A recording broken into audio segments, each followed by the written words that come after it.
semua. Ya, selamat sore semuanya.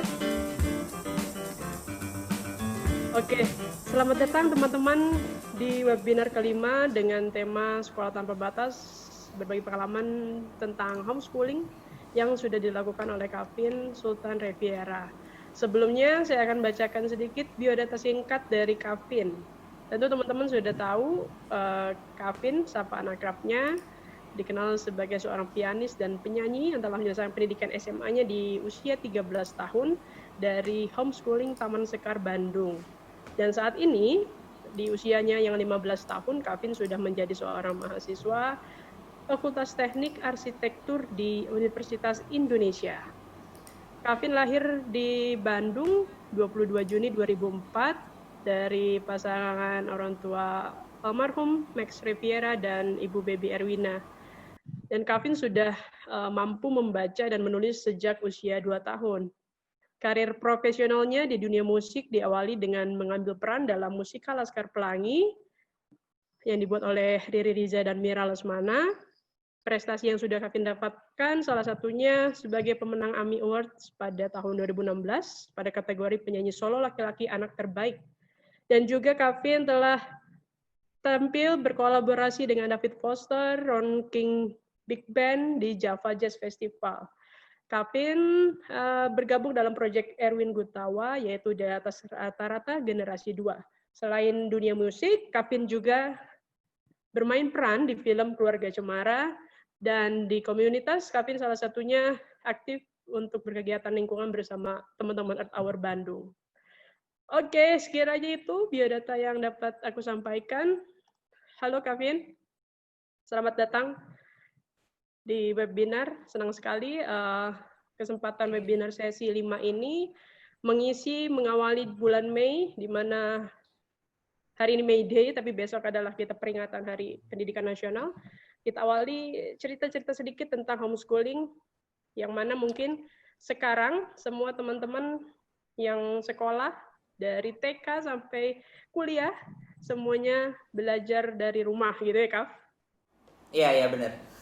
Melakukan homeschooling ini sejak 2 tahun sampai umur 13 ya. Iya. Oke, untuk itu aku serahkan Kavin untuk memberikan pengalamannya, ceritanya tentang homeschooling Sekolah Tanpa Batas. Silakan, Kav. Ya jadi sebelumnya saya pengen berterima kasih dulu, soalnya pengalaman yang pertama juga saya masuk ke dalam suatu event webinar seperti ini, dan menurut Kavin ini sangat bisa jadi sarana yang seru gitu untuk bercerita dan berbagi. Pertama-tama Kavin pengen sharing dulu tentang pengalaman Kavin sebagai homeschooling ya, karena memang disitulah ranah Kavin. Sebenarnya kayaknya sebelum untuk cerita ke Sekolah Tanpa Batas sama kisah-kisah homeschooling Kavin itu, kayaknya Kavin cerita tentang sejarahnya dulu deh. Sejarahnya kenapa Kavin memilih jalur homeschooling, terus apa alasan orang tua Kavin. Jadi sebenarnya pertama-tama itu ibu saya seringkali exercising Kavin itu kayak gini. Tiap kali kita bepergian ke supermarket atau kemanapun, dia seringkali membacakan hal-hal yang ada di sekitarnya gitu, kayak merek-merek pakaian, terus habis itu billboard yang ada di sebelah sana di luar. Ini pada saat Kavin masih berusia 1 tahunan. Lalu setelah itu lama-kelamaan Kavin mulai mengeja sendiri kata-kata yang ada di depan Kavin gitu, seperti merek spidol atau seperti merek air mineral. Terus dari situ itulah alasan ibu mulai melatih Kavin secara intensif gitu. Akhirnya di usia 2 tahun saya udah bisa nulis dan baca secara lancar, dan dari situ sebenarnya syarat untuk masuk ke dalam sekolah untuk SD kan calistung kan. Akhirnya ibu saya memutuskan untuk ya udah deh, kenapa nggak usia 3 tahun aja kita coba masuk sekolah tingkat SD. Namun kalau misalkan kita berbicara soal itu, yang mau menerima kan hanya homeschooling jalurnya, karena untuk sekolah-sekolah reguler dan konvensional agak kurang umum gitu, agak tidak lazim untuk menerima siswa yang usia 3 tahun. Akhirnya dari situlah keputusan kami berakar kenapa kita memilihnya masuk ke homeschooling. Lalu fast forward beberapa tahun, pada tahun 2016 kalau nggak salah, saya diundang ke salah satu acara yang cukup asyik, yaitu TED Talk. Pada saat itu digelar di Bandung.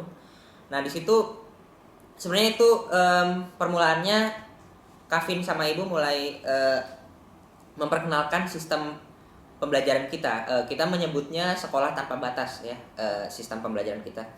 Sebenarnya ini bukan suatu sekolah yang pasti gitu, bukan suatu kurikulum yang tight, yang udah established. Cuma kita hanya mengestablish kata-kata sekolah tanpa batas atau frase sekolah tanpa batas sebagai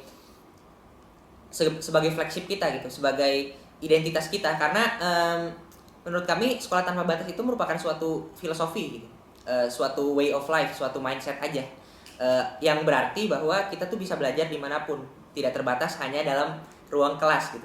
Dimanapun kaki kita berpijak, itu merupakan sekolah bagi kita. Dan kalau misalkan sekarang karena kita sedang work from home dan stay at home, ya kemanapun jari kita mengetuk itu adalah sekolah bagi kita. Jadi sebenarnya intrinsically, basically, sekolah tanpa batas tuh merupakan itu, suatu mindset gitu sih Kak. Oke, Kak. Terus kiranya bagaimana keterkaitan cara belajar sendiri dengan sosialisasi dan proses belajar dengan alam, Kak? Karena Kavin juga tadi bilang bahwa belajar itu kelasnya dimanapun Kavin berada gitu kan? Iya benar. Sini Kavin ingin mengutarakan suatu disclaimer terlebih dahulu, atau mengadres miskonsepsi terlebih dahulu ya. Banyak sekali dari kita, bahkan kadang-kadang ketika saya sendiri mempelajari konsep homeschooling, kita seringkali terjebak dengan kata-kata homeschoolingnya itu sendiri secara harfiah gitu. Karena homeschooling itu kita seringkali berpikir belajarnya di rumah gitu, dan nggak kemana-mana. Sebenarnya itu sedikit menjebak. Jadi homeschooling yang sebenarnya dimaksud itu adalah belajar seakan-akan kita merasa di rumah gitu. Jadi itu tadi, kembali lagi ke filosofi sekolah tanpa batas, kemanapun kaki kita berpijak, disitulah menjadi tempat belajar kita. Karena kalau misalkan ngomongin dari segi teknisnya ya, dari segi teknis homeschooling yang Kavin lakukan, itu ada mainly ada 3 jalur sih. Ada 3 jalur. Jalur yang pertama, kayaknya enaknya Kavin tulis kali ya. Ya, Kak, boleh, silakan. Nah, jadi homeschooling itu kelihatan kan? Yes, kelihatan. Homeschooling ya, konsep homeschooling itu kurikulumnya ada 3 jalur. Jalur pertama itu adalah jalur program pembelajaran komunal atau komunitas. Di sini itu jadi kita para siswanya masuk ke dalam headquarters homeschoolingnya, ke dalam pusat atau ke dalam kantor homeschoolingnya, dan untuk belajar bersama di situ bersama para mentor dan para tutor dan para edukator di situ. Terus program pembelajaran kedua itu ada namanya distance learning. Distance learning itu kayak kita sekarang program pembelajaran jarak jauh, PJJ ya disebutnya kalau sekarang. Kayak sekarang kita lagi stay at home dan work from home. Kalau misalkan yang ketiga itu adalah privat atau private. Jadi di sini kita para siswa itu bisa langsung kontakkan langsung directly sama gurunya, sama edukatornya. Bisa kadang-kadang kita datang ke kediaman gurunya, atau gurunya yang datang ke kediaman kita, atau mungkin jarak jauh juga, terserah sih. Jadi sebenarnya sangat beragam jalur-jalur yang dapat ditempuh untuk belajar melalui homeschooling ya, kayak gitu. Jadi sebenarnya kalau misalkan kita berargumentasi bahwa kalau misalkan homeschooling itu sosialisasinya nggak optimal atau nggak maksimal, sebenarnya bisa dibuktikan dengan ini, bahwa sosialisasi itu tidak menjadi masalah lagi kalau misalkan kita memilih homeschooling ya. Semuanya sudah teratasi. Seperti itu sih. Oke, Kak. Mungkin aku akan share sedikit yang sudah Kavin buat mengenai mind map ini, Kak. Kelihatan semua ya? Oh iya. Iya benar. Jadi ini memberi kenangan yang cukup banyak juga. Karena sebenarnya ini Kavin membuat mind map ini pada saat 2016 pada saat TED Talk Kavin. Jadi dan Kavin terus kembali lagi ke mind map ini karena sebenarnya ini sudah cukup sudah sangat mengkategorisasikan aspek-aspek dari sekolah tanpa batas itu dengan sangat jernih. Mungkin Kavin kali ya Kak yang sharing mind map-nya. Boleh Kav. Silakan.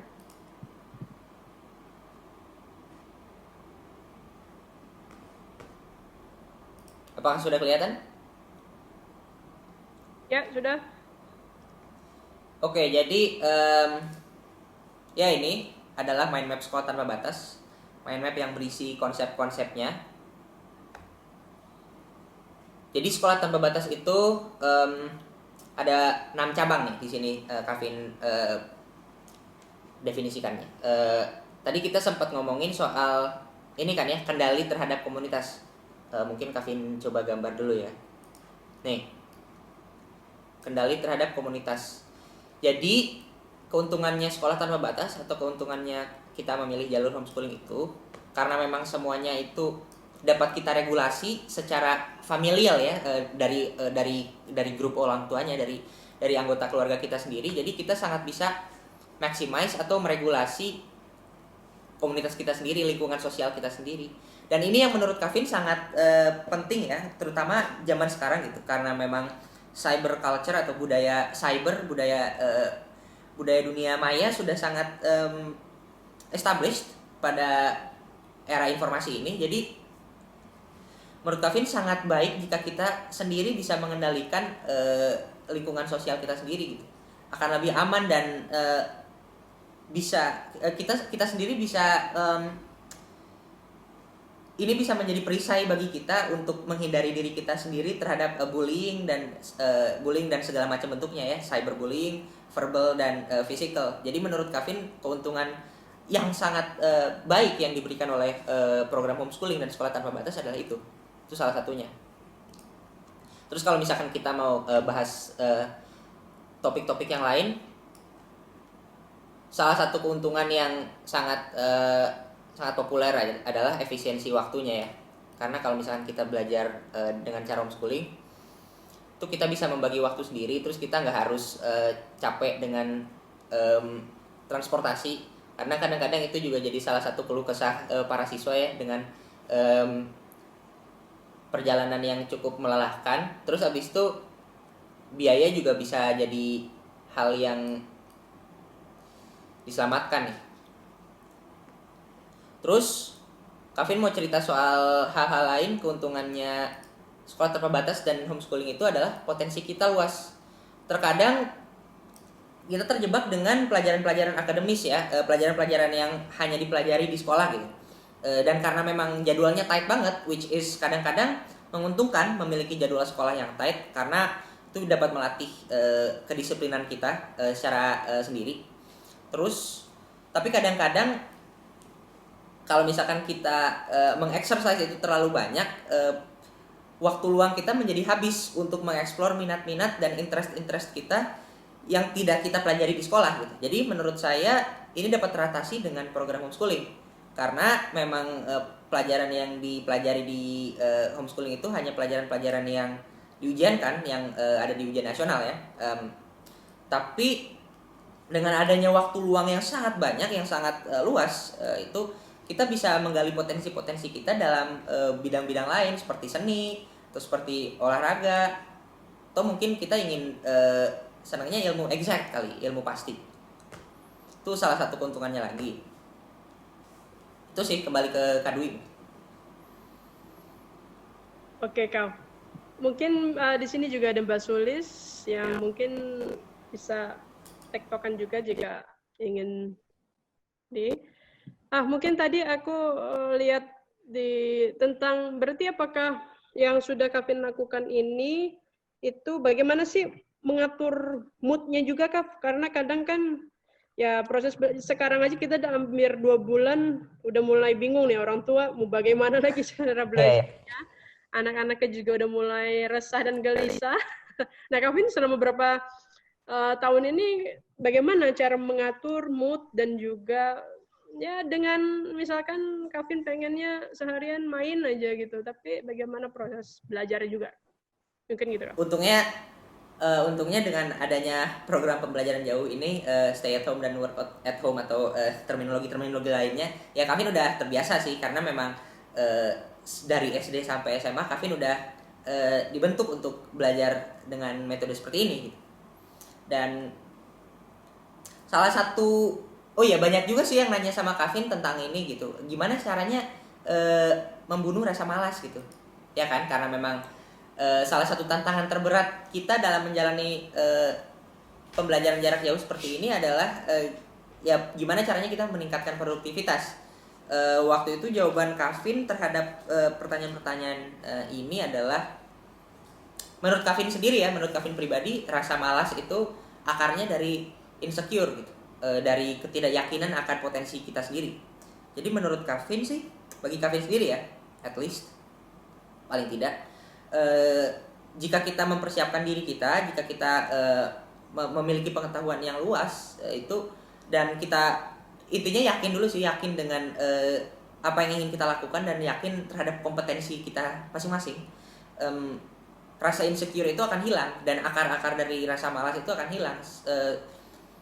Jadinya menurut Kavin ya malas itu nggak akan ada gitu kalau misalkan kita sadar akan potensi kita, kita sadar akan pentingnya, kita sadar akan value, dan kita sadar akan nilai intrinsik dari hal-hal yang akan kita kerjakan gitu. Malas itu akan terbasmi, nggak akan ada ruang, nggak akan ada lagi celah untuk kita merasakan rasa malas, kayak gitu sih kasarnya.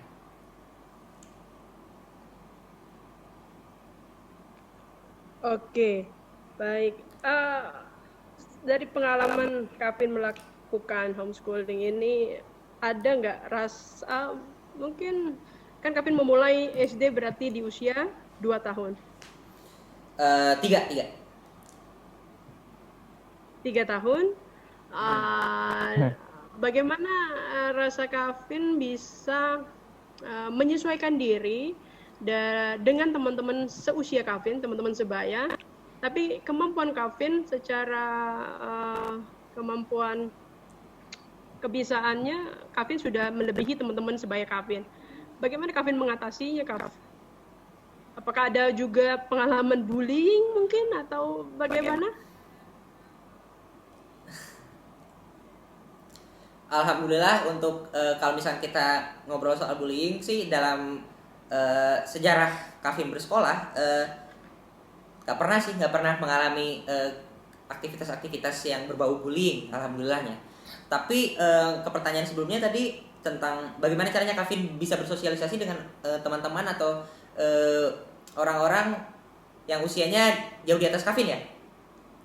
Ya, bisa jauh di atas Kavin, bisa juga sebaya, seusia dengan Kavin.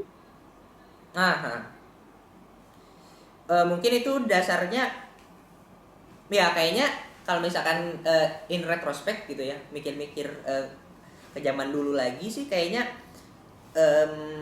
akarnya dari keluarga Kavin sendiri sih kayaknya, karena memang di keluarga Kavin, Kavin adalah ya dari generasi Kavin ya, Kavin adalah cucu dari nenek Kavin yang paling tua gitu, dan memang sepupu-sepupu Kavin lainnya usianya di bawah. Lalu kalau misalkan ngomongin neighborhood Kavin zaman dulu itu isinya teman-teman yang sebaya semua. Sementara kalau misalkan di sekolah Kavin itu dalam homeschooling Kavin, oh ya Kavin lupa bilang, Kavin itu ikutnya program yang komunitas, homeschooling ya, program yang komunitas.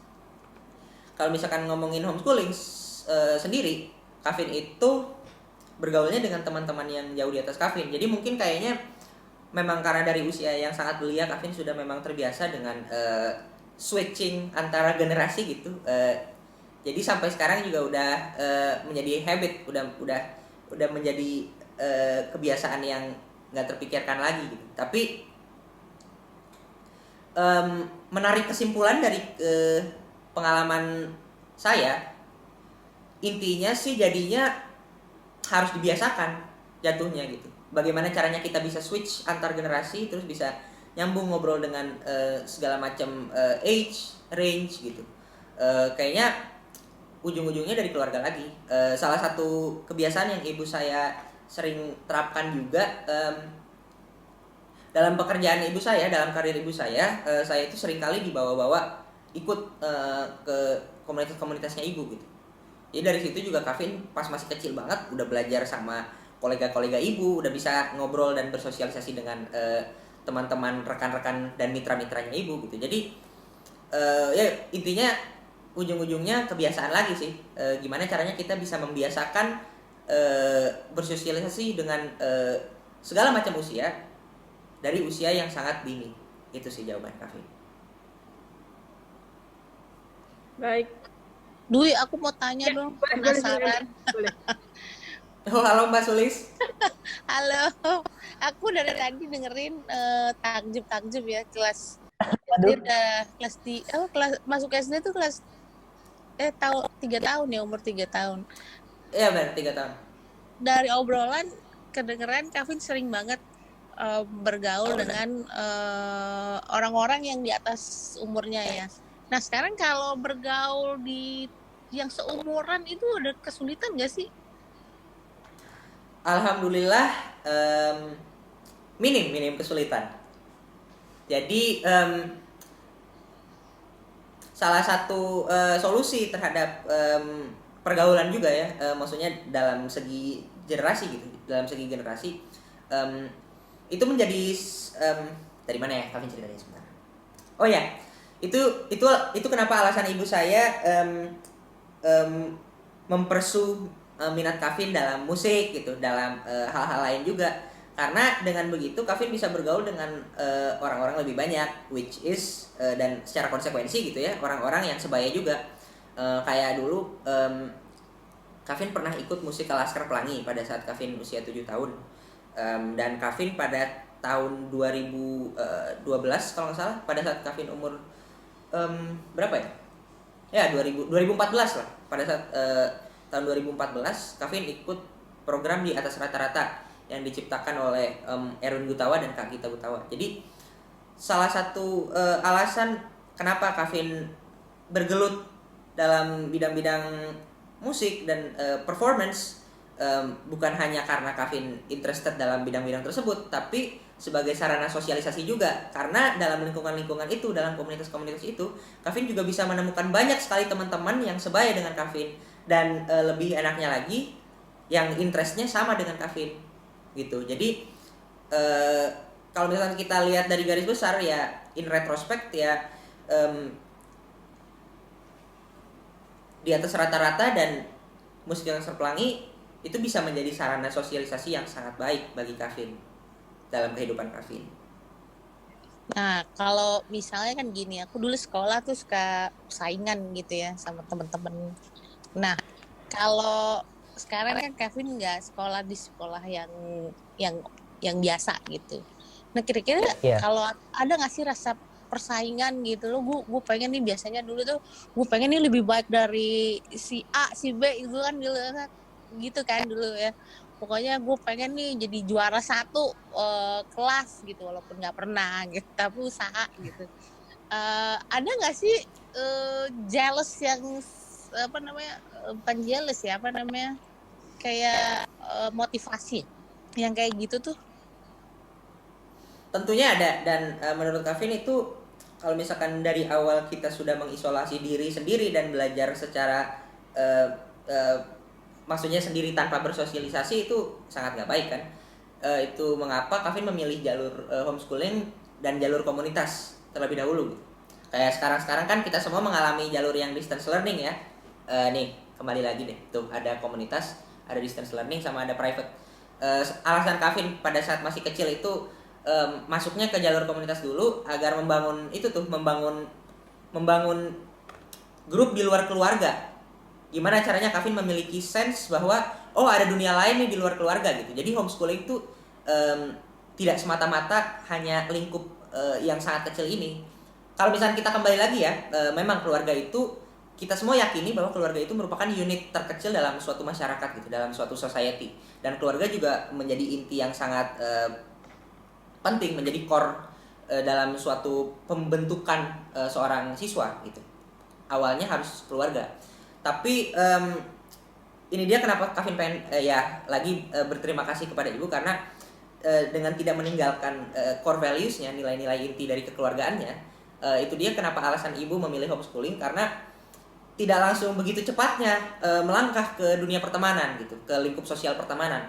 Tetap lingkup sosial pertemanan itu dibarengi dan diiringi oleh lingkup sosial kekeluargaan.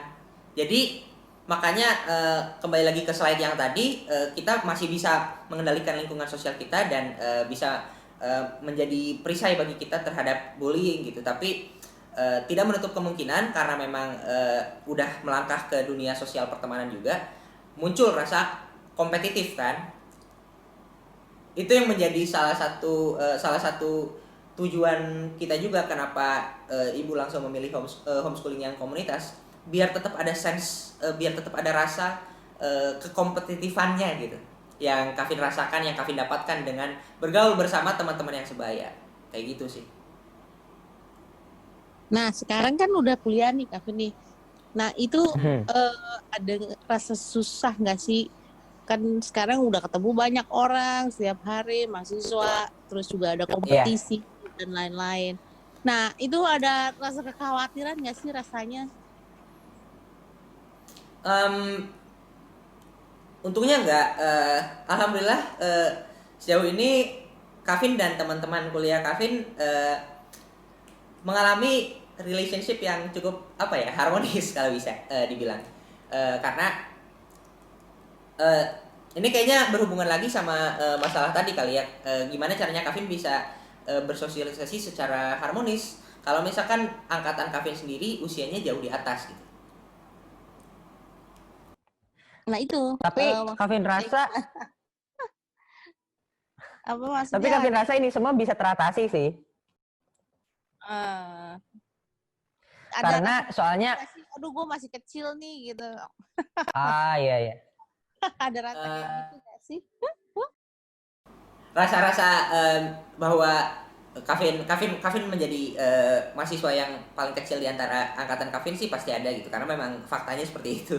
Tapi untungnya hal itu malah didukung dengan teman-teman kuliah Kavin gitu, malah di endorse oleh teman-teman kuliah Kavin, fakta bahwa Kavin nih mahasiswa yang paling kecil gitu, dan di situ Kavin malah merasanya tidak dikucilkan tapi malah diayomi gitu, menjadi adik kelas dari semua orang gitu, jadi adik kecilnya gitu, tapi kita semua seangkatan gitu. Jadi ya pengalaman yang lucu aja gitu, tapi justru dengan begitu malah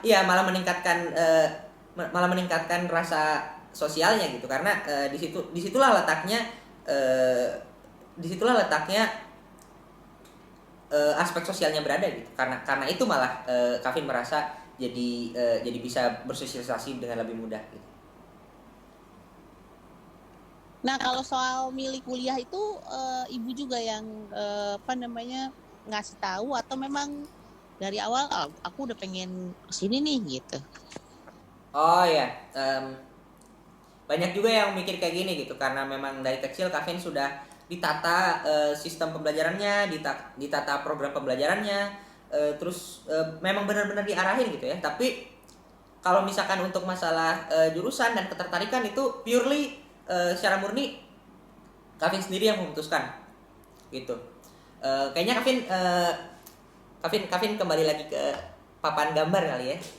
Ini jadi cerita yang cukup menarik juga. Jadi ini ceritanya agak jauh, agak mundur ke belakang, tapi menurut Kavin sih relevan. Jadi bayangkan ini adalah suatu ruangan gitu. Nah, pas dari usia sedini 3 tahun atau bahkan di bawahnya gitu, ibu Kavin tuh selalu menata living room atau ruang keluarga gitu, diorganisir barang-barangnya ke dalam pojok-pojok tertentu. Jadi misalkan barang-barang yang berbau seni itu di sini, pojok ini. Terus barang-barang yang berbau ilmu exact, ilmu pasti itu di sini. Terus objek-objek atau mainan-mainan yang berbau lebih ke motorik kasar, lebih ke sports, lebih ke olahraga itu di pojok sini gitu. Terus barang-barang lain di pojok sini. Jadi setiap kali Kavin masuk ke dalam ruangan ini untuk bermain, untuk ya melakukan aktivitas sehari-hari ya, bermain ya pada saat masih kecil banget mah. Ibu Kavin tuh rajin banget mendokumentasi semuanya, baik dengan ya dengan video sih. Tiap kali Kavin main ke sini, dia dokumentasi. Dari situ akhirnya Ibu Kavin bisa tahu dari dokumentasi yang udah diarsipkan itu semuanya, 70% ke atas, 90% sih bahkan Kavin itu datangnya ke area-area barang-barang yang berbau seni gitu. Jadi dari situ, karena Ibu Kavin udah rajin banget mendokumentasi, Ibu Kavin udah tahu banget dari kecil, dari Kavin masih belia, bahwa Kavin itu memang tertariknya ke ranah seni. Sehingga mengambil kesimpulan dari situ, Ibu Kavin bisa mengarahkan Kavin ke area-area yang lebih seni gitu. Makanya Kavin mulai dari kecil mengikuti kursus menyanyi, ke sekolah musik gitu. Jadi semua upaya untuk mendalami interest Kavin dalam bidang musik itu sebenarnya dasarnya dari sini, dari pendokumentasian ini. Dan menurut Kavin ini menjadi hal yang sangat krusial ya. Menurut Kavin semua anak itu harus didokumentasi sejak dini ketertarikannya agar bisa diarahkan mau kemana. Dari situ itulah yang membuat Ibu Kavin tahu gitu dan sadar bahwa Kavin ini kayaknya lebih tertarik ke seni musik dan seni menggambar kebetulan. Jadi dari situ Kavin dibekali dengan pelajaran-pelajaran yang berbau arsitektural, berbau visual arts gitu. Maka dari itu lama-kelamaan Kavin juga ketika dihadapkan dengan kejadian bahwa Kavin harus memutuskan nih, Kavin mau kuliah apa, Kavin udah tahu Kavin mau kemana gitu. Akhirnya Kavin pilih arsitektur interior. Jadi itu sebenarnya kalau misalkan dirunut kembali dari sini gitu.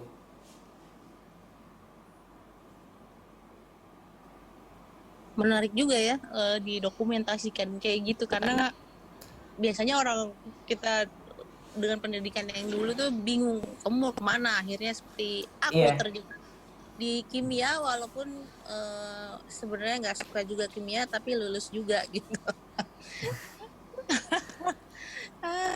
Menarik juga ya, jadi tanpa sadar sebenarnya Kavin sudah memilih gitu loh. Ternyata udah di 70%, tadi berapa persen tuh angkanya, datangnya ke ruangan itu gitu loh. Tanpa sadar berarti itu pilihan yang memang jujur banget dan bener banget pingin ke situ gitu.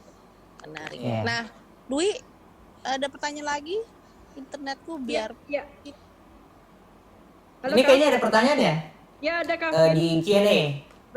Oh ya, mau langsung jawab atau? Boleh. Kavin jawab aja dulu ya. Answer live. Boleh, silakan Kav. Dari pertanyaan pertama Nurika Kavin nggak kelihatan. Pertanyaan pertama dari Nurika Andana Putri. Kavin, jika di sekolah formal kan ada lomba-lomba sejenis olimpiade akademik maupun non akademik, apakah di homeschooling tetap juga bisa ikut olimpiade seperti itu? Saya jawab ya. Bisa banget, dan justru dengan adanya homeschooling kan kita bisa memiliki waktu luang yang banyak gitu untuk bisa mengeksersis minat-minat kita di luar akademis gitu. Jadi punya kesempatan yang lebih banyak lah untuk ikut event-event seperti olimpiade. Lalu ada pertanyaan kedua dari Nadia Ajlina. Bagaimana ceritanya Kavin menumbuhkan atau mulai peduli pada lingkungan? Lalu saat homeschooling, apakah ada kegiatan yang spesifik mempelajari alam dan seperti apa kegiatannya? Mengenang kembali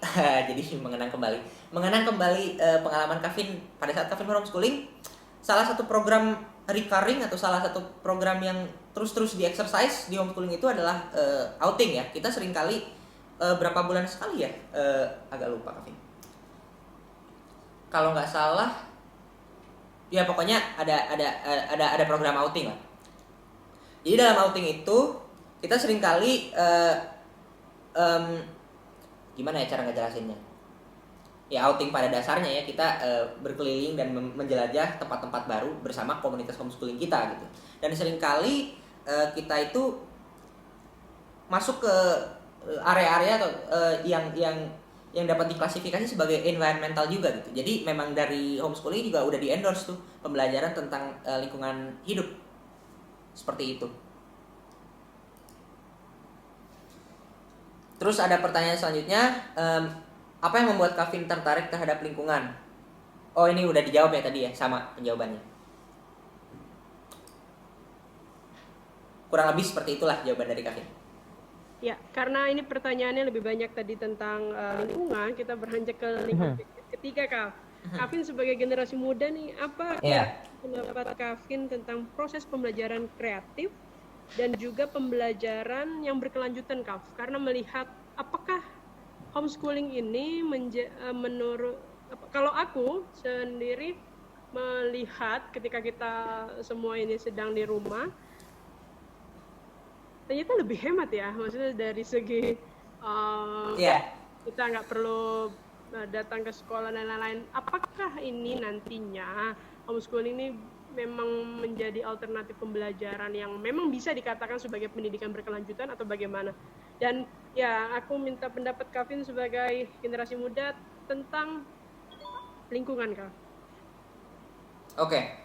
Kalau misalkan ngelanjutin buah pemikiran Kak Dwi tadi dengan berdasarkan mind map yang Kavin bikin juga bertahun-tahun lalu dan memang masih relevan juga ternyata, memang benar kan kalau misalkan kita lihat secara empiris dan kita lihat secara intuitif gitu, homeschooling itu atau belajar dengan jalur homeschooling itu memang lebih efisien secara waktu juga, karena dari perjalanannya, mobilisasinya, transportasinya itu kan di-cut semua. Lalu dari segi biaya juga kita nggak harus mengeluarkan begitu banyaknya biaya. Dan sebenarnya satu lagi yang kurang sih sebenarnya energi, benar kata Kak Dwi, bisa sangat memangkas aspek itu sih, karena memang hemat, kita nggak mobilisasi begitu banyak, begitu frequent, begitu seringnya. Dan juga menurut Kavin dengan adanya homeschooling bisa lebih dekat dengan alam itu sangat tercipta gitu, karena memang salah satunya kembali lagi ya didasari dengan adanya waktu luang yang sangat banyak, kita bisa sangat mendekatkan diri terhadap alam gitu. Kalau misalkan Kavin mau share screen lagi sebentar ya.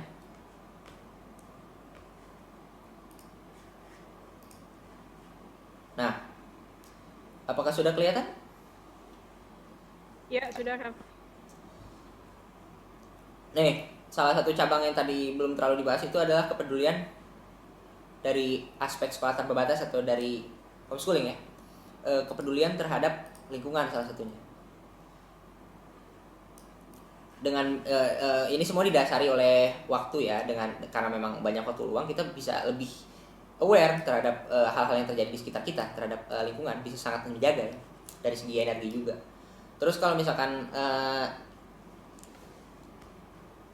mau yang lebih praktikal ya, bentuk penerapan sekolah tanpa batas itu kan bisa seperti yang saya jalani sekarang, homeschooling ya, atau sekolah alam. Kalau misalkan udah berbicara soal sekolah alam ya, memang secara praktikal, secara fisik lebih dekat dengan alam, kita bisa sangat mempelajari dunia dengan kacamata environmental sebenarnya. Kalau misalkan kita bicara soal ini lebih jauh gitu, banyak banget yang kita bisa pelajari dari alam sebetulnya secara holistik ya. Kalau nggak salah webinar lain juga udah berbicara soal ini ya Kak. Pembelajaran holistik tentang alam. Baru akan ya? Ya, jadi sebenarnya kalau misalnya kita lihat, seringkali kita mengasosiasikan hal-hal yang berbau environment itu langsung dengan ekologi atau biologi atau natural sciences intinya ya, ilmu pengetahuan alam. Tapi sebenarnya kita bisa lihat aspek sosialnya juga di situ. Kalau misalkan kita lihat dari kacamata culture ya, yang merupakan salah satu aspek terbesar dalam sustainability ya, culture, banyak sekali budaya-budaya di sepanjang sejarah ini yang berkediaman dalam lingkungan hijau gitu, dalam terrain yang beragam gitu. Bagaimana caranya lingkungan seperti ini kita bisa jadikan bisa kita jadikan kediaman gitu. Dan ini jadinya berhubungan juga dengan arsitektur. Ini jadinya agak bercabang-cabang banget pembicaranya, tapi memang sebenarnya ini semua sangat interconnected gitu. Dalam arsitektur itu ada salah satu notion atau salah satu ide, yaitu arsitektur vernakular gitu. Gimana caranya kita membangun struktur yang sangat relevan terhadap konteksnya, sangat relevan terhadap konteks situsnya di mana dia berada gitu. Jadi sebenarnya kalau misalkan kita tarik lagi itu semuanya, apapun bidang kita, apapun interest kita, bisa sangat berhubungan dengan alam dan ujung-ujungnya sustainability. Itu sih dari pandangan Kavin. Jadi nggak ada alasan tuh untuk kita memiliki pandangan sebelah mata terhadap sustainability dan environment gitu.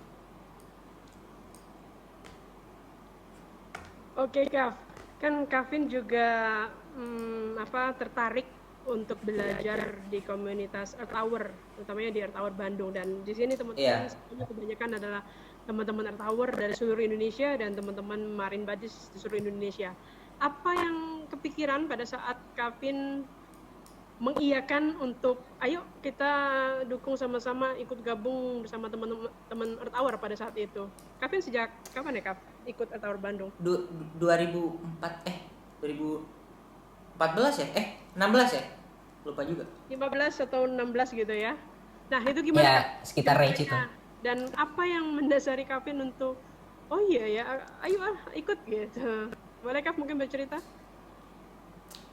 Ya kalau misalkan diinget lagi, Kavin sempat diskusi juga sama ibu kan. Apa yang menjadi keuntungan dari ketika Kavin ikut dalam komunitas Earth Hour? Dan menurut Kavin sangat banyak sekali keuntungannya, terutama kalau misalkan kita lihat dari apa yang udah kita obrolin selama tadi, itu ngomongin sosialisasi kan. Sosialisasi itu udah centang banget karena memang memperluas koneksi kita, dan dengan bersosialisasi dengan komunitas baru itu sangat terisi gitu centangnya, sangat terisi, aspek itu udah ada. Terus sebenarnya yang membuat Kavin tergerak untuk ikut dan bergabung dengan homeschooling lagi, mikirin homeschooling terus, dengan Earth Hour itu adalah, menurut Kavin ini kaosnya baik gitu, sebuah organisasi dengan tujuan yang mulia gitu. Dan menurut Kavin, bagi Kavin sendiri, gak ada salahnya untuk Kavin sebagai seseorang yang bergelut di ranah musik, dan sekarang sebagai seorang mahasiswa arsitektur juga, kalau misalnya kita pengen ngomongin hal-hal yang lebih relevan, gak ada salahnya untuk Kavin sebagai pekerja seni untuk mengikuti komunitas Earth Hour, karena menurut Kavin dengan begitu Kavin juga bisa menarik teman-teman Kavin dalam lingkungan Kavin ya sebagai pekerja seni untuk lebih aware juga terhadap isu-isu environmental. Jadi menurut Kavin ya itu solusi yang win-win gitu. Kavin bisa menarik komunitas Kavin di luar environment, di luar Earth Hour, untuk bisa lebih aware dan lebih sadar terhadap isu-isu lingkungan. Seperti itu sih. Dan itulah yang membuat Kavin sadar akan kepentingannya dan sadar akan manfaatnya juga. Karena nggak ada yang dirugikan menurut Kavin. Oke Kak. Itu ada pertanyaan mungkin bisa kita sambil cek Kak. Ada 3 pertanyaan. Oh iya. Yang pertama dari Mbak Rini. Bagaimana, apakah sudah ada lagu tentang lingkungan Kak yang pernah Kavin buat? Ini Kavin Answer Live aja ya. Udah kebetulan udah, tapi belum dirilis. Sayangnya belum dirilis. Jadi lagu pertama dan yang terakhir baru Kavin rilis itu kan lagu yang Kavin ciptakan untuk orang tua pada saat tahun 2019 kalau nggak salah. Sebenarnya dari lucunya lagu pertama yang Kavin tulis sendiri gitu. Kavin punya banyak lagu yang belum Kavin rilis, tapi dari sekian banyak lagu yang belum Kavin rilis yang udah Kavin ciptakan gitu. Lucunya lagu pertama yang Kavin ciptakan pada saat umur 11 tahun lagi itu tentang lingkungan, tentang alam gitu. Dan ini merupakan lagu kesayangan Kavin sih. Mungkin Kavin bawakan dulu kali. Boleh Kavin Kak. coba kasih bocoran sedikit-sedikit. Boleh Kak. Ini bocoran-bocoran aja ya. Bocoran-bocoran aja, soalnya belum dengerin. Judul lagunya Pelangi. Kak Dwi mungkin udah tahu kali ya. Judul lagunya Pelangi. Lagu ini tentang bagaimana kita semua harus meningkatkan awareness tentang keindahan alam. Coba Kak Vin ingat-ingat lagunya. Banyak yang tak menyadarinya, di saat terlalu sibuk dan seolah tak, gitu lagunya, peduli akan keajaiban alam semesta yang tiada itu. Lanjutannya, cobalah kita merasakannya, melihat, mendengar, melangkah lebih dekat. Cobalah kita membuka mata sebelum semua sinar. Melihat pelangi di sore hari, berbeda baik akan datang. Melihat pelangi di sore hari, saat hujan hilang. Gitu deh.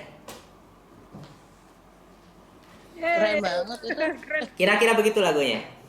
Keren. Kita nggak sabar menunggu rilisnya. Jadi di situ Kavin, Terima Itu kasih. Kevin bikin dari tahun kapan Kak? jadi di situ di lagu itu sih Kavin umur 11 tahun. Liriknya juga, lagunya juga, ya nadanya semuanya sih dari umur 11 tahun.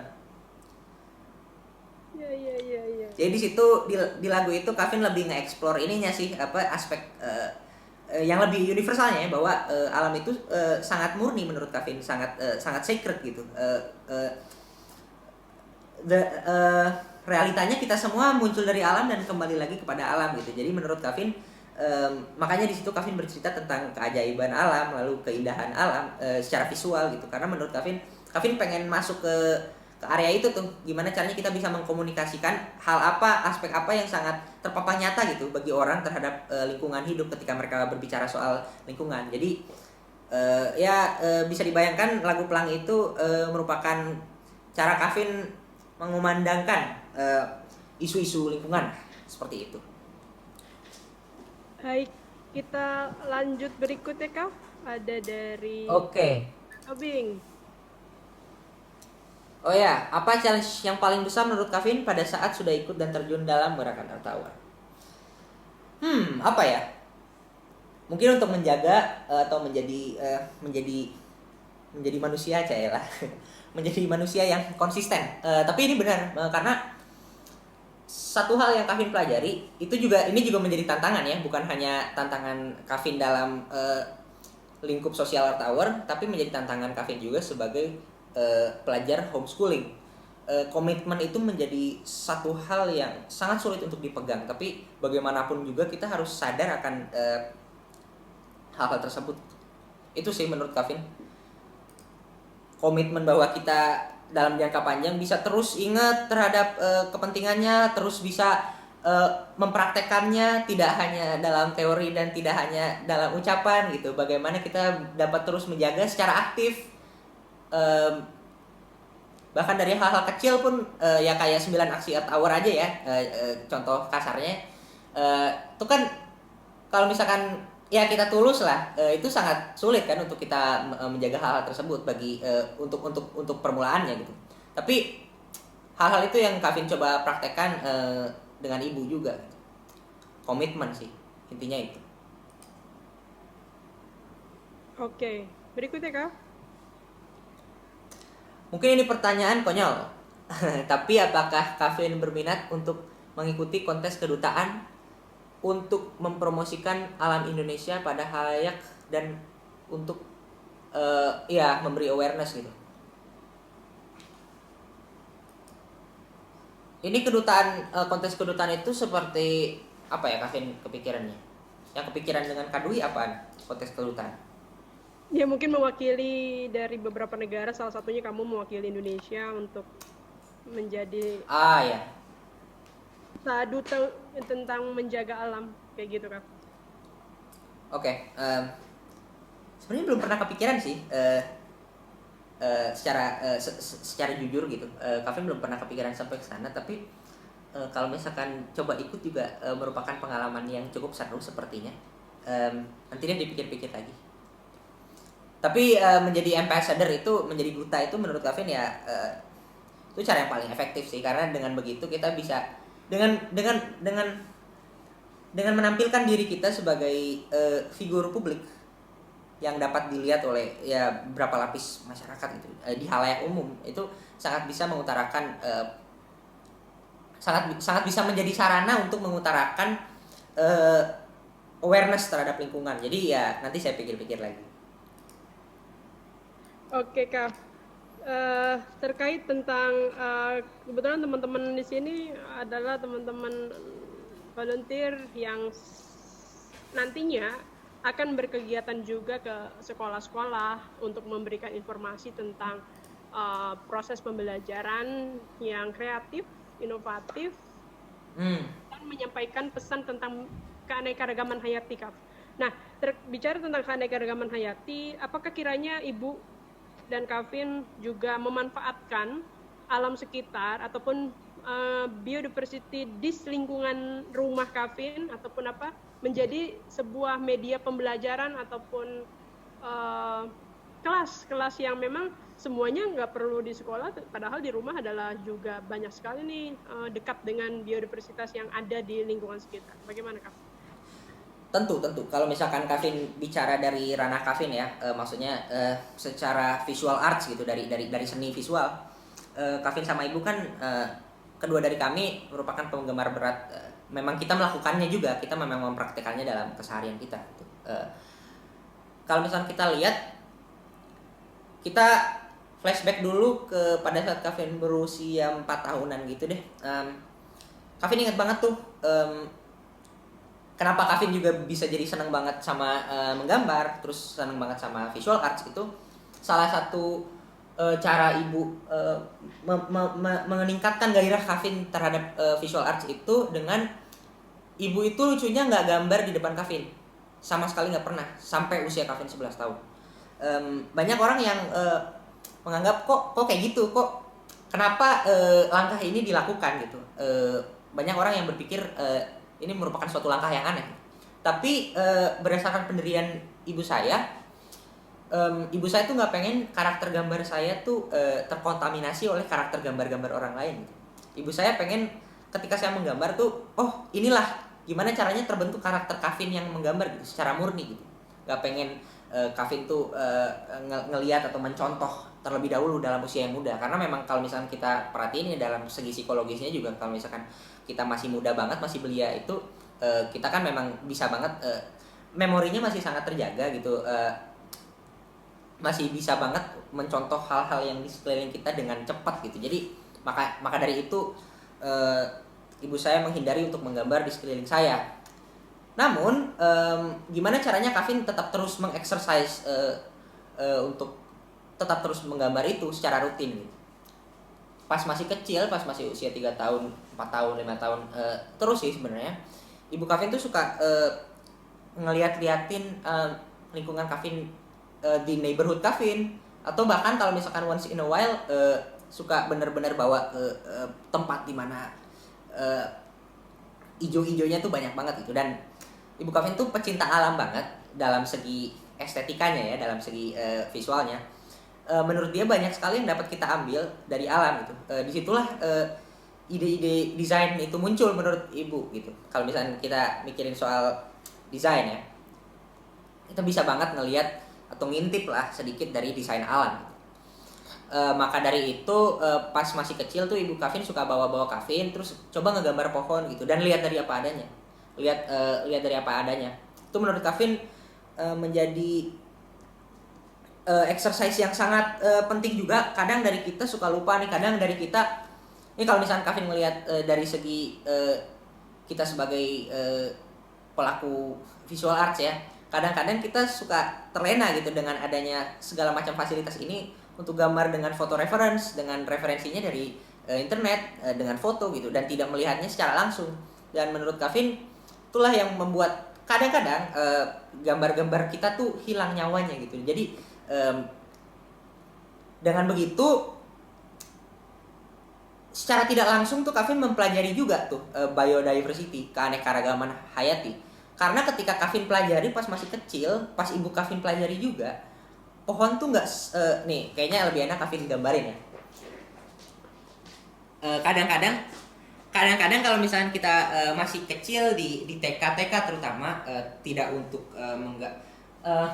saya nggak ingin memberi kesan buruk terhadap kurikulum TK secara konvensional ya, tapi maksudnya seringkali kita lihat diajarkan gitu dalam PAUD dan dalam TK itu gambar pohon yang benar tuh kayak gini gitu, batangnya lurus, terus habis itu cabangnya 2 atau cabangnya berapapun, tapi cabangnya tuh harus angle-nya kenapa harus 45 derajat gitu. Itu yang membuat Kavin agak lucu juga. Terus kenapa daunnya harus berbentuk seperti gumpalan awan atau gumpalan kapas gitu, sehingga ketika kita menggambar pohon secara spontan, kita otomatis kepikirannya tuh langsung kayak gini gitu.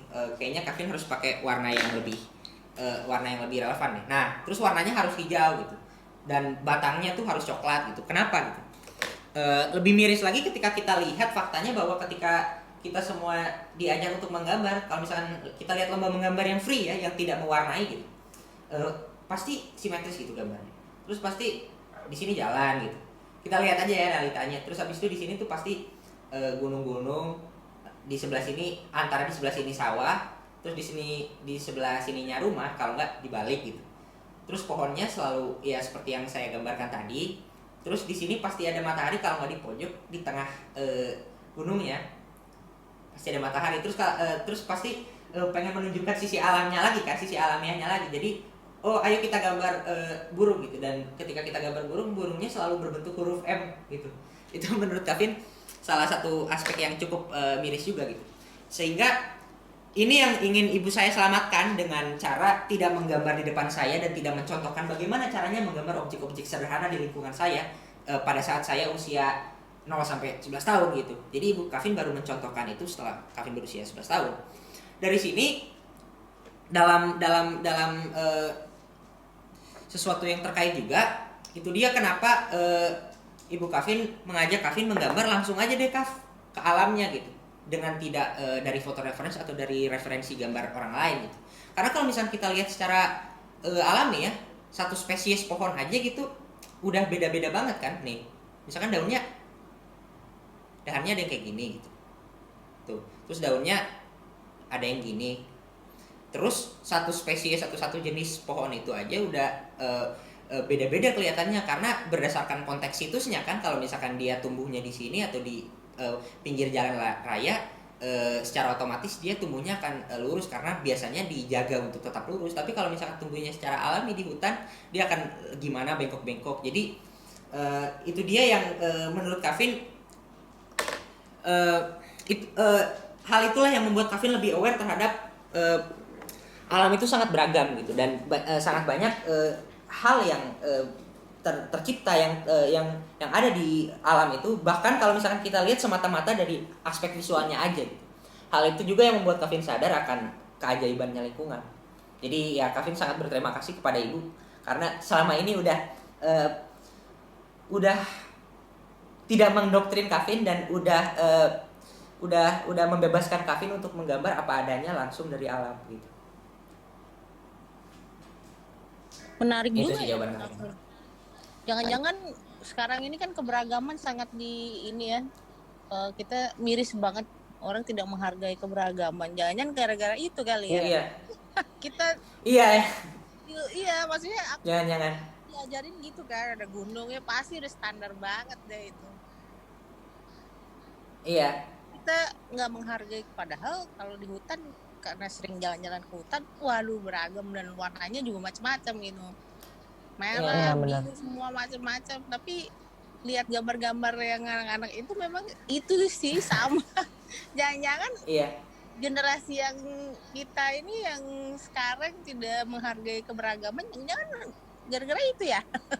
Iya, salah satu benar, salah satu aspek yang mendominasi juga bisa jadi memang gara-gara ini gitu. Kavin ada kegelisahan tertentu nggak? Maksudnya kalau dulu aku tuh kerja di belusukan di Sumatera Utara sampai Aceh, dan disitulah aku ngelihat benar-benar masyarakat hidup ya. Maksudnya secara Indonesia tadinya kan nggak mengerti gitu karena di kuliahan cumanya di pergaulannya di sekolah. Nah literally aku ngerti gitu cara hidup orang Indonesia itu beragam, berbeda. Contohnya ini ya, sampai dulu tuh tahun berapa aku selesai di Medan itu berangkat tahun selesai 2013 aku pindah ke Jakarta. Nah, 13 itu aku ngelihat ada desa yang beneran terakhir di hutan itu nggak punya akses sekolah, nggak punya akses listrik. Bayangin sekolah, terus apalagi rumah sakit gitu, bidan aja nggak ada. Tapi ada gitu masyarakat yang tinggal di situ. Saya sempat lama juga di situ untuk waktu itu konservasi orang hutan ya. Nah, disitulah muncul kegelisahan gitu. Ternyata ada perbedaan nih cara pandang soal alam, konservasi alam antara masyarakat yang beneran tinggal di alam dengan pembuat kebijakan gitu. Ada gap. Nah, gap itulah yang sebenarnya menjadi masalah gitu loh. Cara pandang yang beda antara si pembuat kebijakan dengan masyarakat gitu. Jadi nggak pernah akur nih antara misalnya hutannya harus begini-begini kata pembuat kebijakan. Sementara yang di mana di masyarakatnya bilang enggak, hutan tuh versi gue begini. Nah, gap itulah yang nggak pernah nyambung gitu antara kebijakan dan hidup sehari-hari orang-orang di desa itu. Nah itu yang pernah menjadi kegelisahan seperti itulah, sehingga aku tuh bergerak dari awal memang sudah di bidang konservasi alam. Nah kalau Kavin ada kegelisahan kayak gitu nggak? Pernah juga sih kepikiran sampai ke sana, karena ya benar sih, miris banget terjadi gap itu kan, terjadi gap iya, dalam segi understanding kan. Di pendidikan apa aja gitu. Iya. Baru dalam konservasi alam ya yang saya rasakan gitu di hidup bersama di sana orang-orang di tepi hutan. Nah, ini baru satu dimensi gitu. Maksudnya baru alam, belum lagi pendidikan, belum lagi macam-macam gitu. Iya. Kira-kira punya kegelisahan enggak? Kalau misalkan kita ngelihat dari sudut pandang si pembuat kebijakannya sih, Kavin mikir ini kayaknya udah mulai masuk ke ranah politik atau politikal. Jadi Kavin nggak terlalu memiliki experience dalam hal-hal tersebut. Tapi kalau misalkan kita lihat dari gapnya nih, gap yang terjadi, kayaknya socializing dan sosialisasi dan campaign itulah yang kurang gitu dari pembuat kebijakan terhadap masyarakatnya gitu. Maka dari itu juga sebenarnya dengan kita membuat organisasi, dengan adanya organisasi-organisasi seperti Earth-Hour dan WWF gitu, itu kan menjadi sarana yang cukup ampuh juga untuk kita berkampanye gitu. Karena kadang-kadang yang jadi masalah dari semua ini tuh akarnya satu, adalah misunderstanding menurut Kavin. Benar tadi kata Mbak Sulis bahwa ya satu aspek yang sama, satu hal yang sama, satu konsep yang sama itu bisa menjadi miskonsepsi gitu, karena banyak orang melihatnya dari sudut pandang yang berbeda. Mungkin karena mereka memiliki agenda juga, memiliki kepentingan, atau bahkan cuma gara-gara budayanya mereka juga yang berbeda gitu. Itu nggak mengerti cara hidup. Menurut Kavin, iya. Nggak pernah hidup di hutan gitu, terus membuat kebijakan. Misalnya kayak gitu loh, jadinya kan salah terus. Iya.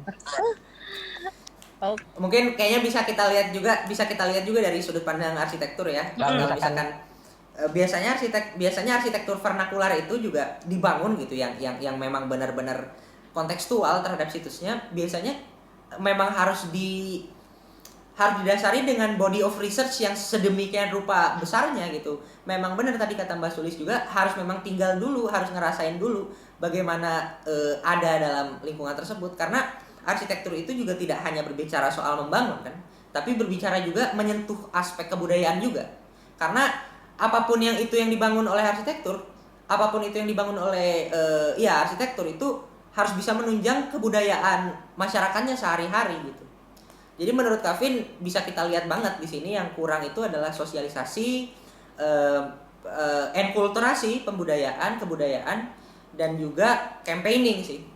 Intinya 3 itu. Sehingga misunderstanding itu bisa hilang. Menurut Kavin harus terjadi seperti itu. Aku pernah ya, aku nggak tahu ya di desa mana yang sebenarnya udah bagus gitu ya, mereka pakai rumah panggung gitu. Tiba-tiba suka ada rumah tembok gitu. Jadi sebenarnya kan yang yang tidak Iya. kalau rumah panggung kan memisahkan antara apa namanya tanah dengan ini ya rumahnya gitu. Kalau rumah tembok itu kan dari tembok kan berarti dia menyatu. Sebenarnya udah merubah cara hidupnya mereka sih yang tiba-tiba jreng ini apa ya gitu. Ini Iya, maksudnya iya. apa gitu. Cuma ngeliat di TV dan hidup orang kota keren jadi dia ikutan bikin rumah tembok. Padahal Iya sebenarnya lebih benar. keren Benar. rumah panggung gitu ya. Karena waktu dulunya kan secara historis ada satwa liar gitu, jadi mereka bikin rumahnya panggung kayak gitu-gitu loh. Nah itu yang Iya. nggak dimengerti ya, maksudnya mereka punya yang lebih keren, kenapa mereka contoh orang kota gitu. Iya benar. Dan itulah yang membuat kesenjangan tadi kan. Dan Benar. Ketidakharmonisan. Iya. Keberagaman yang tidak mengerti Iya. keberagaman itu kan Iya. sebenarnya nggak apa-apa pakai rumah panggung aja keren kok gitu. Iya benar. Seru banget. Ini menyambung ke pertanyaan Kak. Oh iya ada 2 nih pertanyaan. Oh iya, Teknik mungkin pas banget tadi Kavin udah sedikit menyinggung tentang arsitek. Nggak ada namanya tapi ini. oke, Kavin jawab ya. Menarik Vin, kalau seni visual yang Kavin geluti, seni visual apa, medianya apa, dan apakah pernah belajar formal teknik gitu. Sebenarnya Kavin nggak langsung ke visual arts per se sendiri atau ke liberal arts gitu, tapi Kavin kan belajarnya, Kavin menggeluti jurusan arsitektur interior. Jadi, sekarang Kavin masih di semester 2, jadi memang sekarang ya relevan dengan visual arts banget gitu. Kita di sini mengalaminya tuh belum terlalu kontekstual terhadap ilmu arsitekturnya, karena memang sebenarnya kalau misalkan kita pelajari lebih dalam juga, ibu dari arsitektur itu sendiri adalah seni kan, dari visual arts, dari liberal arts basically. Jadi kita dalam semester 1, semester 2 ini memang lagi masanya belajar yang sangat luas gitu, belum terlalu dikotak-kotakin. Mulai semester 3 dan selanjutnya kita baru mulai mengerti segi teknisnya yang lebih teknikal dan lebih praktikal dalam ilmu arsitektur. Jadi jawaban saya adalah itu. Lalu pertanyaan selanjutnya ya, ada satu pertanyaan lagi. Kenapa Kavin memutuskan kuliah arsitektur? Sebelumnya ada opsi-opsi lain nggak? Emang dari kecil, karena memang kembali lagi ke tadi ya, yang udah ibu saya dokumentasikan, dan memang dari kecil juga udah kelihatan lebih tertarik ke seni, terutama seni visual, terutama arsitektur. Jadi itu urutannya. Tapi sebenarnya kalau misalkan yang bidang-bidang lain yang jauh di luar arsitektur sih, Kavin sendiri ya, saya sendiri pribadi tertarik sama filsafat. Tapi menurut Kavin tetap pilih arsitektur itu karena kalau misalkan ketua departemen, mengutip kata-kata speech pidato ketua departemen Kavin pada saat dia lagi speech beberapa bulan yang lalu, dia pernah bilang bahwa arsitektur itu adalah ilmu yang sangat luas gitu, bidang yang sangat luas, bidang multidisiplin sebutannya, karena dia menyentuh aspek environmental, terlihat dalam konsep-konsep arsitektur vernakular ya, bahwa suatu struktur itu harus menyatu dengan konteks situsnya. Terus habis itu dia juga menyentuh aspek humaniora juga, culture juga, karena memang suatu bangunan itu kan suatu struktur ya, tidak mesti bangunan ya, suatu struktur itu ketika dibangun dia harus dapat bercerita gitu, harus memiliki konsep yang jernih, yang jelas gitu. Ada aspek naratif di dalam membangun suatu struktur. Jadi ada aspek culture-nya juga. Jadi itulah salah satu alasannya juga kenapa saya mantap memilih jurusan arsitektur interior gitu. Karena banyak banget yang bisa kita pelajarin, dan nyambungnya banyak banget sama bidang-bidang lain kayak gitu.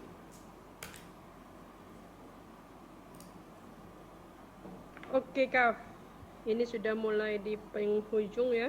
sepertinya teman-teman di Ya. wilayah timur juga udah sebagian mulai buka puasa. Kalau kita masih menunggu.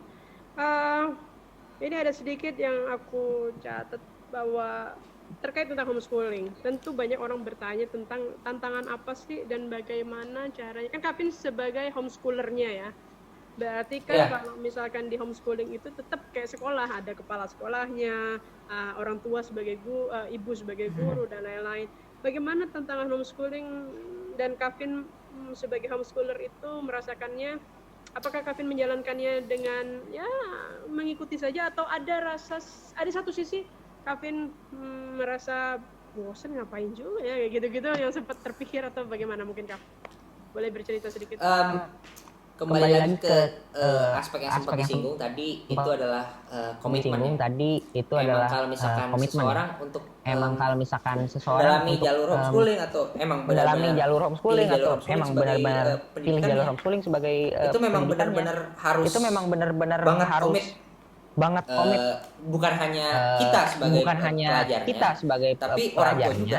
Di sini tapi orang tua juga. saya tekankan di ya, sini saya titik beratkan saya di sini tekankan orang ya, tua, saya titik terutama. beratkan di sini orang tua, benar terutama karena kayak yang tadi benar kayak yang tadi Kandi sempat imply sempat ungkapkan bahwa orang tua di sini bahwa itu memegang orang tua di sini itu memegang peran yang cukup berat gitu, sebagai guru, sebagai edukator dan juga sebagai kepala sekolah. Jadi homeschooling itu menurut Kavin bagi Kavin sendiri ya, berdasarkan pengalaman Kavin baru akan bisa berjalan secara optimal dan maksimal tentunya ketika relationship antara sang anak dan orang tuanya terjaga dan sangat open, sangat transparan. Itu menurut Kavin. Jadi kalau misalkan udah di-establish dari awal seperti itu, kesana-sananya jalan yang terlihat itu lancar gitu. Kayak gitu saya menurut. Terus kalau misalkan ngomongin bosen nih, gimana nih? Itu juga bisa berakar dari pengertian orang tuanya gitu. Di sini lagi-lagi Kavin tekanin lagi peran orang tua tuh sangat berat dan sangat mulia sebenarnya. Karena orang tua tuh harus bisa karena memang Kavin di sini ikutnya homeschooling yang komunitas ya, ada headquartersnya dan secara resmi dan legally established gitu. Seiring dengan Kavin belajar di homeschooling ke kantor headquartersnya itu di situ untuk belajar orang tua juga ke situ sebagai counseling gitu, sebagai consulting gitu. Orang tua tuh harus banget bisa belajar bagaimana caranya mengestablish pendidikan dalam rumah gitu.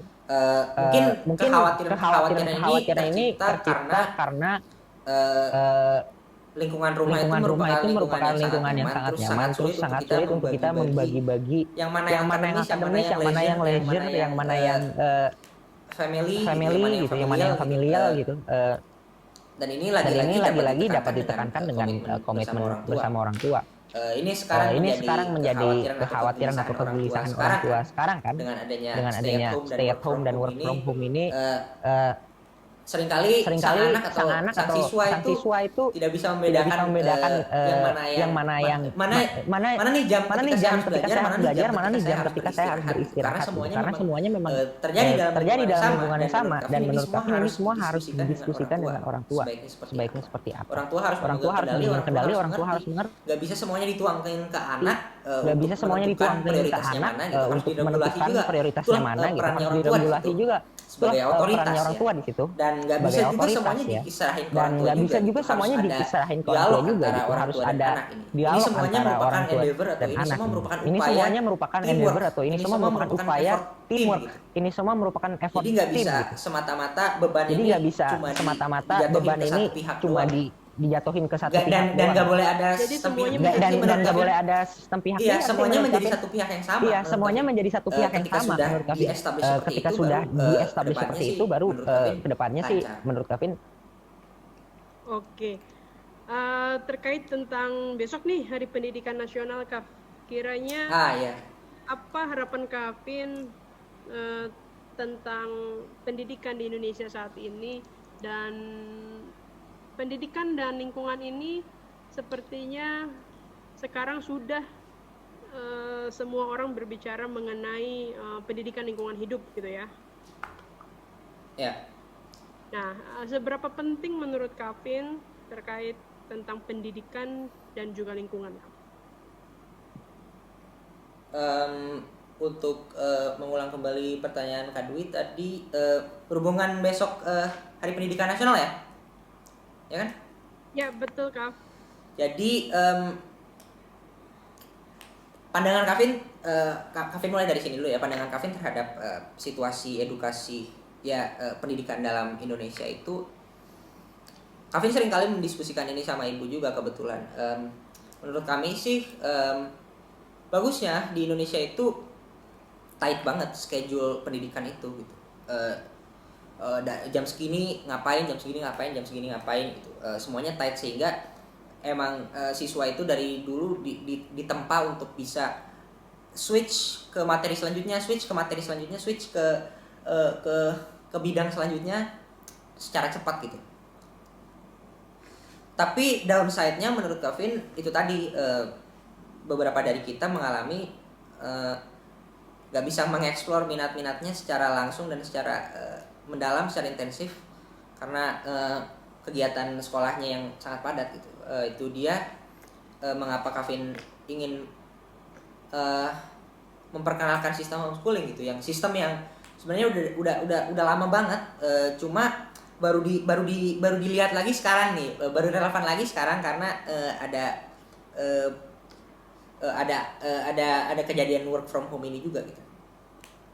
Terus kalau misalkan ngomongin, sorry tadi apa paruhan lanjutan dari pertanyaan Kak Dwi itu ngomongin langsung ke environment ya Kak? Ya, betul Kak.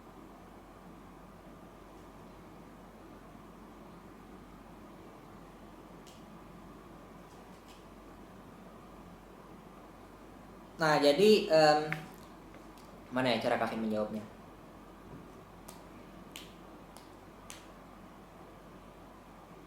Homeschooling itu nggak harus jadi alternatif lagi, maksudnya alternatif kedua, ketiga gitu.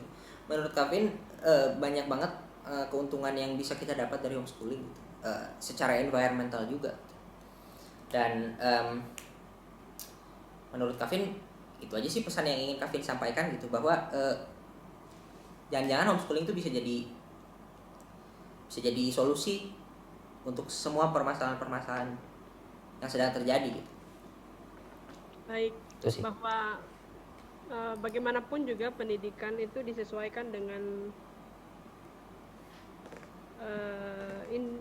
orang yang mau bersekolahnya, begitupun juga dengan tadi ya lingkup orang tua. Kita sebagai tim semuanya juga tim pembelajar. Sorry, mau nambahin juga Kak, keuntungan homeschooling itu juga ya benar tadi kata Kak Dwi,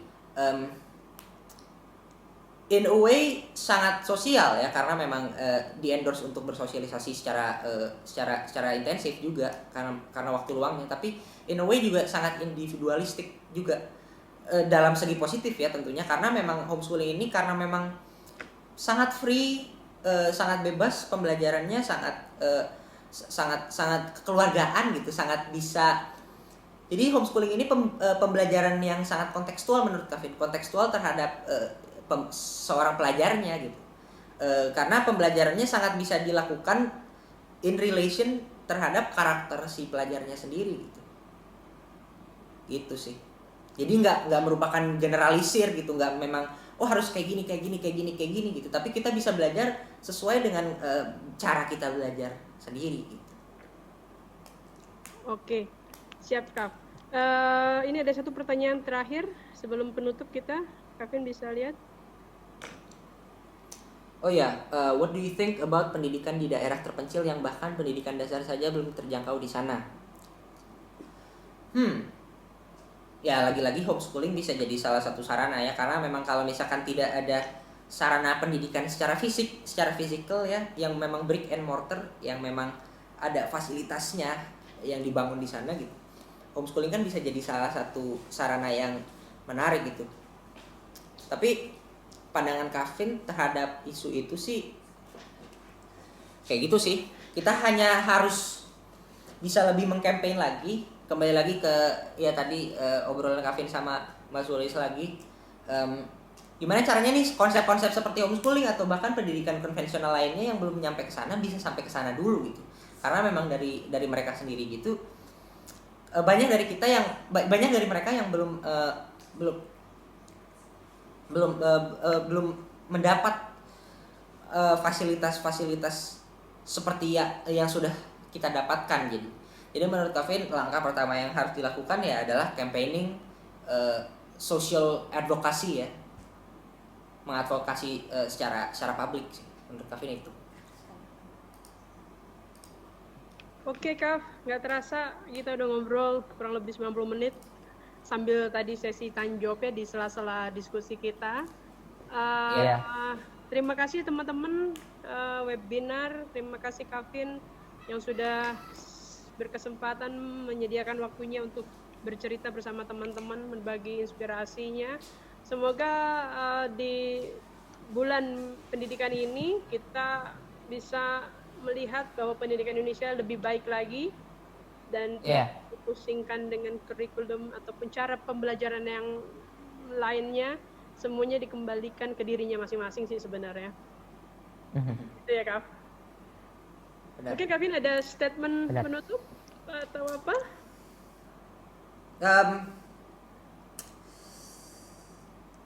Sebenarnya specifically udah semua Kavin, materi Kavin, ide-ide Kavin, guna-guna Kavin udah semua Kavin sampaikan pada saat sesi kita diskusi tadi. Tapi ya sebagai penutup aja sih Kavin pengen mengucapkan terima kasih banyak atas telah diundangnya Kavin ke dalam webinar ini.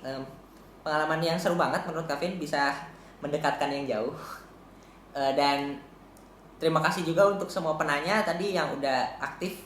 Pertanyaan-pertanyaannya bagus banget, dan ya Kavin harap kita bisa